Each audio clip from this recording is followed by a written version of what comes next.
今回の動画は新型ベゼルの最新情報をお届けします。この情報は極秘で入手した情報です。でもあくまで現時点の情報なので、1週間後には情報が更新される可能性はあります。情報は2点あります。まず1つ目の情報はマイナーチェンジ情報です。来年2024年の4月にマイナーチェンジをするという情報。YouTube や Web 等で確認できますが、結論から言うと、そんな情報はないみたいです。他の YouTube 動画では RS のグレード追加などやってますが、モデューロ X 含めて追加はない。またディーゼルエンジンが出るような情報もありますが、これも現状ではないみたいです。フェブや EV モデルやディーゼルモデルが出てくるだろうという情報もありますが、海外だとすでに中国で NS1 としてベゼルの中国版が EV モデルが登場してますが、日本では EV は出るのかはまだわからず、プラグインハイブリッド車。フェブで追加グレードされると予想されてますが、そんな情報もないみたいです。上記の情報は2024年4月のマイナーチェンジで追加される予想ですが、最初にもお伝えしましたが、現時点では来年4月のマイナーチェンジ情報はないです。まあ2024年4月まであと半年なので、マイナーチェンジするならそろそろ情報があっても良いのに、未だ情報がないので、マイナーチェンジする信憑性は薄いかもしれないです。その代わり、そこから5ヶ月後の2024年9月にマイナーチェンジする情報がある。この情報は正確なのか？ツイッターで誰かが言ってました。となると1年後にマイナーチェンジですかね。ベゼルのマイナーチェンジを待ってる人は、あと1年も待つ。でもそこから納期に3ヶ月かかるとなったら1年半ぐらいは待つことに。でもマイチェンで価格が上昇するだろうと予想。次に2点目についてお話します。先日というかちょっと前、7月26日にホンダ社は値上げをしました。ベゼルについては全グレードで12万円も値上げしましたが、また値上げするとの情報を入手しました。マジ？いくら値上げするのかまではまだわかりません。また値上げするなら部品が新しくなるとか追加される装備があるのかと思いきや、前回と同様にただ値上げするみたいです。物価上昇に伴う部品価格の上昇。これは買う側としてはかなり痛い。7月26日の値上げ前に買った人はお得だったことになります。売る時の値段にもしかしたら前回と今回の値上げが影響してきて買取価格が上昇するかも。値上げ金額が3万ぐらいならまだ我慢できるが、また10万とかになるなら今のうちに買っておいた方が良いのかもしれないが、値上げするならいつ来るのかわからないが、マイナーチェンジまで待った方が良いのかもしれない。でも今の時期、9月は上半期の決済でもあるので、通常よりは値引きが多い月だと思うので、来月買うよりは値引き率も多いかもしれないです。それかスタイルが違ってきてしまうが、トヨタから出てるカローラクロスに変更するとか、10月にマイナーチェンジを控えてるとのことでマイチェン後のカロクロを狙うのが良いかもですね。カロクロはマイチェン後の受付もしているらしいのですぐに欲しいなら、早めに契約するのが良いかもしれないです。今、ベゼルを買うよりはカロクロの方がメリットが多そうです。ガソリン車は排気量が 1.8 から 1.5 へ少なくなりパワーも減るのであまり魅力を感じないが、ハイブリッド車はモーターの出力がかなりアップされるみたいなので、現行はちょっとストレスがあるがマイチェン後はストレスない走りが実現できるのではないかと思います。どちらも燃費は現行よりもアップするはずなので、今のガソリン価格が高騰してる時に燃費がアップするのはありがたいです。ここで我慢してマイチェン後のベゼルを買うのも手ではありますがいつになるのやら。でもマイナーチェンジするとなったら内容がすごいことになりそうなので、待って楽しみを味わうのも手かもしれないです。あとは価格が50万以上は高くなってしまうが ZR-V を選ぶか。ZR-V からは新しいグレードが追加されるみたいですね。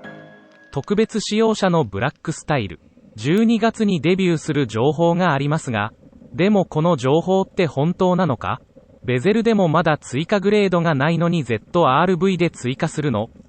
ネットで情報を確認してみたが、これといって今の状態からあまりメリットとなる装備の追加がないので、なぜそんなグレードを追加するのか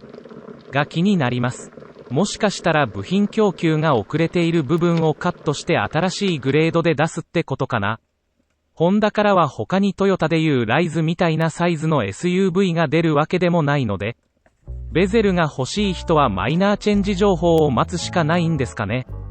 そういえば先日、ベゼルは1年点検を迎えました。7月30日で1年が経ったんですが、点検は1ヶ月ぐらい遅くなってしまいました。携帯のアプリから予約するんですが、近い日はほぼ空いてなく、希望の日時を指定したい場合は、3ヶ月前ぐらいから予約しないと空いてなかったです。ホンダのディーラーの場所にもよりますが、混んでるディーラーは、かなり前から予約しないといけないってことが分かりました。メンテナンスパックに入っているので作業はタダでした。これといって不具合はなかったのですが、今巷で流行ってるというか問題となっているバッテリー上がりについてお話がありました。このバッテリー上がりはエンジンオフの状態でテールゲートの開閉を行うと、その後通電しっぱなしになりバッテリーが上がるという不具合。例えば日曜日に近くのスーパーに買い物に行って帰ってきて車庫でエンジンを切ります。買い物袋をラゲッジスペースから取る際にテールゲートの開閉を行って買い物袋を取り出します。平日は車を使わない人でしたら、次の週末まで放置で土曜日に出かけるためにエンジンをかけるとします。その時にはバッテリーがなくなっていてエンジンがかからないという不具合です。全部のベゼルではないみたいだが、私のベゼルは当てはまるのかと思う。リコールまでにはなってないが、そのうちリコールになるのか。私の家庭ではほぼ毎日娘を保育園に送らないといけないためベゼルを使っているので、バッテリーが上がることはまずないと思います。その事象を改善するため再度入庫しないといけなくなりました。作業時間は2時間とのことなので近々行きます。不具合事象といえば今までに致命的な不具合はないですが、1回だけ左側助手席側のドアミラーが格納しない事象が起きたことがありました。集中ドアロックするとミラーも格納する設定になってますが、何回やっても格納しないので不具合だなぁと思っていて、1回手動で格納して、その後ドアロックを解除したら戻り開き、その後再度集中ドアロックしたら閉まりました。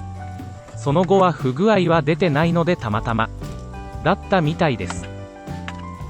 話は変わりますが、ミニバンに乗り換えるという話を以前しましたが、1回目の車検まではメンテナンスパックに入っており、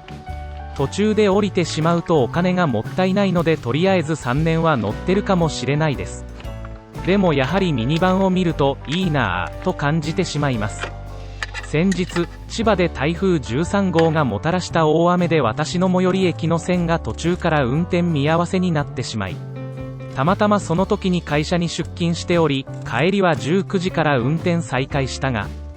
いつ来るかわからない電車を待つか考えた結果、千葉県内に住んでる親を呼ぶことにして迎えに来てもらいました。久しぶりに親の助手席に乗り、夜だったんですが、いきなり信号無視しそうになりました。赤赤赤と叫んだら気づいて急ブレーキでなんとか止まりました。父は77歳で高齢、免許更新の視力検査は通過してるが目が悪い方なので、昼は平気でも夜はもしかしたらあまり見えていないのかも、それか視野を見る能力が落ちているのかもと思い、夜を運転させるのは危険だと感じました。誰かを逼いてしまう前に免許返納させた方が良いのかもしれないが、まだ77歳というのがある。85歳とかだったら確実に返納させないといけないが、母が運転できないせいもあり、父が買い物で運転して買い出しに行ったり、どこか出かけるときは運転しないと思うと、まだ返納は先なのかと思う。そういう面でも親を家族と一緒に乗せられるような車、7人乗りのミニバンだったら買い物にも連れてってあげられると思うと、ますますミニバンが欲しくなります。また話が変わりますが、先日トヨタの会長の豊田章男さんがトヨタではなくホンダのベゼルに乗って「これ何の車ですか?」と問いかけると、会長は元気よく「ホンダです」と回答。そのまま走り去っていくという、その後、ザ・パワー・オブ・ドリームスの文字が。この動画ですが、会長はトヨタだろうがホンダだろうが車が心底好きなんだな、って思う意見が多かったですが、私からしたら、ホンダ、頑張ってくれよと。励ましのような、今のホンダの社長宛てではなく、今はもうこの世にいないが本田宗一郎に問いかけてるように思えた。ベゼルっていう素晴らしい車があるのにって。実際に海外では新しい車がどんどんデビューしてるかもしれないが、国内のラインナップがやばい状況。新型オデッセイが12月にデビューするが、新型というほどの状態ではなく、マイナーチェンジレベルらしく、それでいて国産ではなく中国で生産されて輸入車として国内に入ってくる状況。これで良いのと思えます。この CM でトヨタの会長からは、夢の力、ザ・パワー・オブ・ドリームスを見せてくれ。とホンダに喝を入れるように思えた。ホンダ人はバカにされた、と思うかもしれないが、その通りでバカにされたと受け取ってほしい。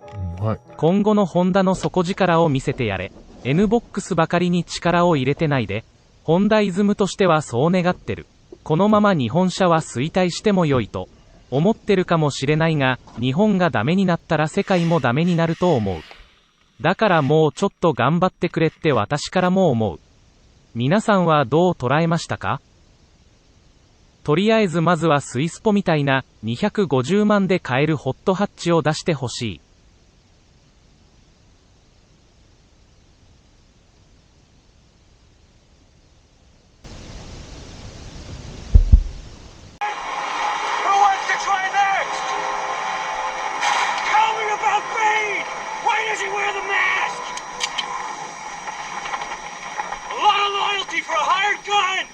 Or perhaps he's wondering why someone would shoot a man before throwing him out of a plane.